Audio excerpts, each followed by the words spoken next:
বদলে যাচ্ছে বিশ্বের সবচেয়ে মর্যাদাপূর্ণ পুরস্কারের মঞ্চ একাডেমি অ্যাওয়ার্ডস। নতুন নিয়মে বদলে যাচ্ছে অস্কারের পুরনো সমীকরণ।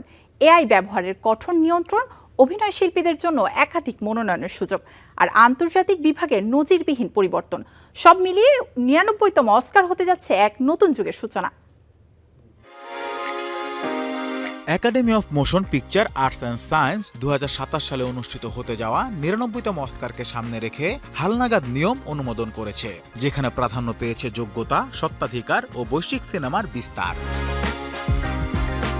সবচেয়ে বড় পরিবর্তন এসেছে অভিনয় বিভাগে। এখন একজন অভিনয় শিল্পী একই বিভাগে একাধিক মনোনয়ন পেতে পারবেন। আগে একই বিভাগে একাধিক কাজ থাকলে বেশি ভোট পাওয়া একটি কাজই মনোনয়ন পেত। নতুন নিয়মে একই শিল্পী দুটি ভিন্ন চলচ্চিত্রের জন্য একই বিভাগে মনোনীত হতে পারবেন। ফলে ভোট বিভাজনে যোগ্য শিল্পী বাদ পড়ার ঝুঁকি কমবে। মানবসৃষ্ট শিল্পের গুরুত্ব আরও জোরদার করা হয়েছে।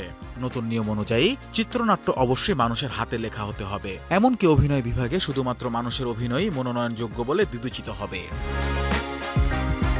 আন্তর্জাতিক ফিচার ফিল্ম বিভাগেও এসেছে বড় পরিবর্তন। এখন একটি দেশ থেকে একাধিক চলচ্চিত্র মনোনয়নের জন্য বিবেচিত হতে পারবে। পাশাপাশি কান, বার্লিন ও ভেনিসের মতো বড় উৎসবে পুরস্কার জয়ী চলচ্চিত্র সরাসরি মনোনয়নের জন্য যোগ্য হবে, এমনকি যদি তা দেশের অফিসিয়াল এন্ট্রি নাও হয়। এছাড়া এই বিভাগের অস্কার ট্রফিতে এখন থেকে দেশের পরিবর্তে পরিচালকের নাম খোদাই করা হবে। ভোটিং প্রক্রিয়াতেও এসেছে পরিবর্তন। কোনো বিভাগে ভোট দেওয়ার আগে সেই বিভাগের মনোনীত সব চলচ্চিত্র দেখা বাধ্যতামূলক করা হয়েছে।